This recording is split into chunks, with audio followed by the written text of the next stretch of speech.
Olivia Juliana saying, the election wasn't stolen. We lost. You sound insane. Stop it. And the likes of Hassan Piker also reacting to a bunch of the theories and saying, these people are doing the same exact that Republicans do, which is not understanding a process. And then because of your own personal inability of understanding how this like regular process works, you are now imagining like an alternate scenario. And personally, I will say there are a number of people out there that have me concerned right now. And if anything, it's given me, and it feels weird saying it because a lot of those people are just would say horrible things to me right now. It gives me a lot of empathy and more understanding for people who believed election lies back in 2020. Like imagine being shocked by the result. You're like, but I saw the rallies. There were so many people there. There was so much energy. Everyone around me thinks like I do. The election was obviously stolen. And then rather than being given time to go, oh, well, no, the world is not my bubble. The vote went a different way. The politician you support goes, no, it was stolen. How fast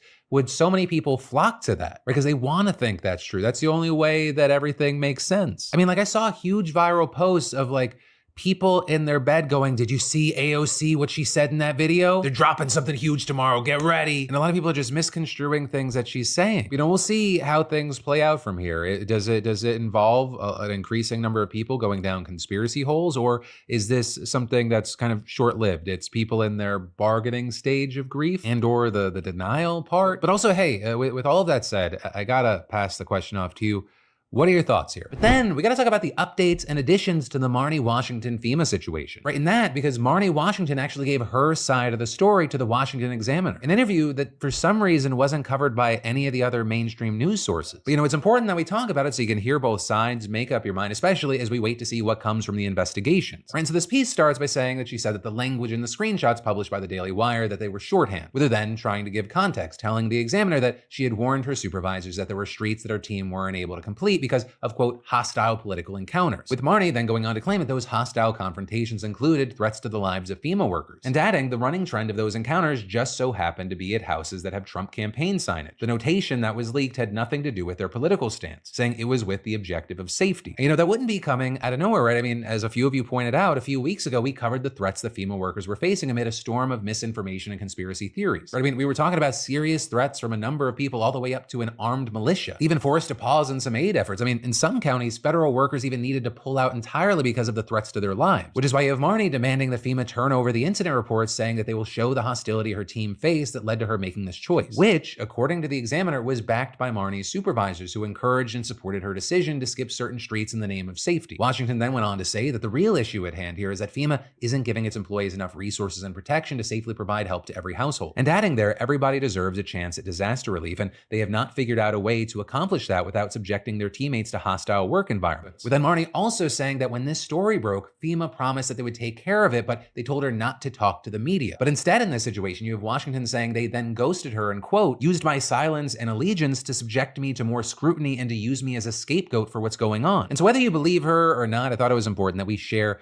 this story. And actually, as I was recording today, Marnie appeared in a segment of Roland Martin's live stream where she dove deeper into her side of the story, saying that FEMA preaches avoidance first and de-escalation second. In this particular situation, a home's being skipped isn't isolated. And rather than find a solution for the hostility their workers experience, she says that FEMA is using this opportunity to ally themselves with Trump, saying, instead of just saying, hey, this is how we're going to mitigate it to protect our people, they decided to fire me and make sure Donald Trump knows that they are loyal to him because they fear retribution. She then went on to say to Roland that yes, if homes with Trump signs on a certain street are causing problems, they were going to avoid other homes with Trump signs on that street. But then also saying the same can be said for homes of a different or no political affiliation, which has happened. Have you ever noted any hostility from people who had Biden, Harris wall signs, or did you report any hostility for people who had no signs in their yards? There you go. Yes, that is the whole point. On both counts?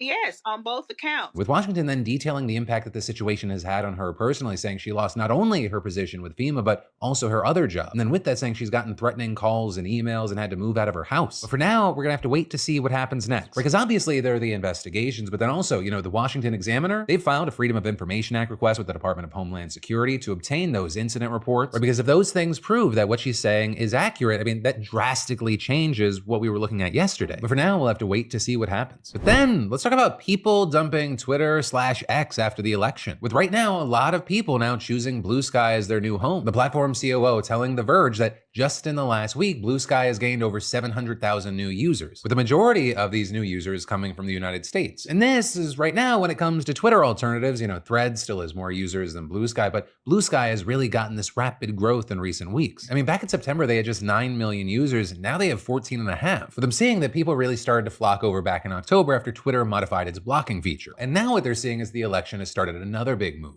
For example, social media researcher Axel Bruns telling The Guardian, it's become a refuge for people who want to have the kind of social media experience that Twitter used to provide, but without all the far-right activism, the misinformation, the hate speech, the bots, and everything else. And all of this, as you probably know, Twitter is owned by Elon Musk, whose super PAC actually spent over $200 million to elect Trump to the presidency. And this, as reports are coming out saying that he's stuck close to Trump ever since the election to influence major transition and administration decisions. Which is why you had one historian who recently joined Blue Sky also telling The Guardian, I'm still on X, but after January, when X could be owned by a de facto member of the Trump administration, its functions as a Trump propaganda outlet and far-right radicalization machine could be accelerated. So you have all of that, and then just a lot of people just feel that Twitter has become a more angry and hostile place. With the likes of Alexandria Ocasio-Cortez, for example, saying she won't even announce her presence on Blue Sky to Twitter because she doesn't want to inadvertently cause an influx of all the worst accounts on the internet. With her then also adding, good God, it's nice to be in a digital space with other real human beings. And a thing I like here is it's okay to have moments of happiness in public without being broadly scolded, and I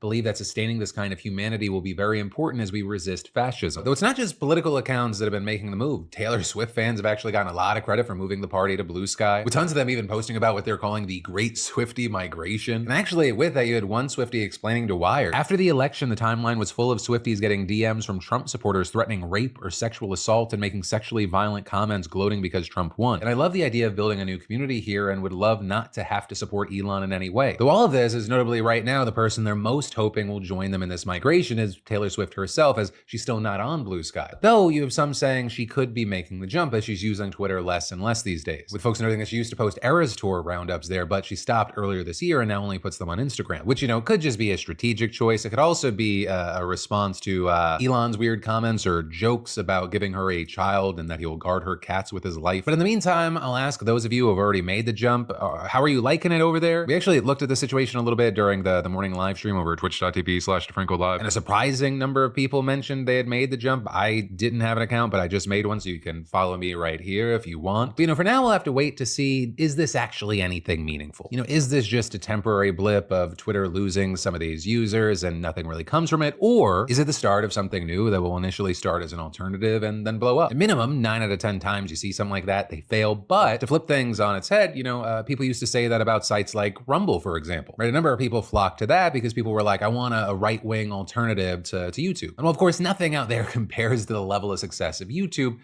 Growth is growth, and just because you're not YouTube doesn't mean you're not meaningful in some capacity. But hey, time will tell. But then, taking a quick break from the news, how many of you kicked off 2024 promising to finally turn a passion project into profit? Launch a business or a lucrative side hustle or hobby. For me, I wanted to launch a book club for years. And all that procrastination ended in a random afternoon in like an hour, thanks to our friends and sponsor at Squarespace. In less than an hour, DeFranco's book club was born, which you should also check out. I just dropped November's book. But for your thing, Squarespace has the tools that you need to create and sell content, courses, products, physical and digital, online stuff, whatever you need. Sky's the limit. You just simply upload and customize your content with the powerful Fluid Engine editor, and you add a paywall if you want, set a price if you want, keep it open if you want. Because again, it's about everything you can do, or keep it as minimal as you want. But it's amazing knowing you have these tools. You can charge a one-time fee. You can sell subscriptions. If you need a starting point, they've got a ton of stunning professional templates with drag and drop editing that makes site design incredibly simple. No coding required. And since Squarespace has been a trusted partner of the PDS for years, I can honestly say it has been a breeze. I mean, we even leverage Squarespace for our own daily newsletter, The Daily Dip, where tens of thousands of you beautiful bastards keep up with our coverage in your inboxes, take part in daily polls, giveaways, and